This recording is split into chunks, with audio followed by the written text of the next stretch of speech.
Dekabrın 1-nə keçən gecə Dağıstanın Kaspiysk şəhəri üzərində Ukrayna silahlı qüvvələrinə məxsus olduğu bildirilən pilotsuz uçuş aparatlarının genişmiqyaslı hücumu ilə bağlı bir sıra versiyalar üzə çıxıb. Rusiyanın əməkdar hərbi pilotu general-mayor Vladimir Popov açıqlamasında hücumun ehtimal olunan mənbələri barədə danışıb. Onun sözlərinə görə dronların Ukrayna ərazisindən birbaşa buraxılması real görünmür. Popov bildirir ki, PUA-ların qonşu ölkələrin sərhədyanı ərazilərindən buraxılması versiyası daha inandırıcıdır.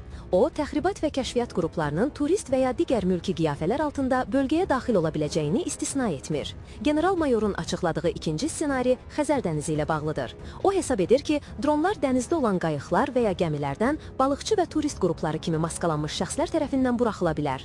Həmçinin dağlıq ərazilərdə dron anbarlarının qurulması və xüsusi katapultlarla buraxılış ehtimalı da nəzərdən keçirilir. Lakin indiki halda Xəzər dənizi ərazisindən hücuma keçmə ehtimalları olduqca yüksəkdir. Hücum sadaladığım versiyalardan biri kimi həyata keçirilib, deyə o bildirib.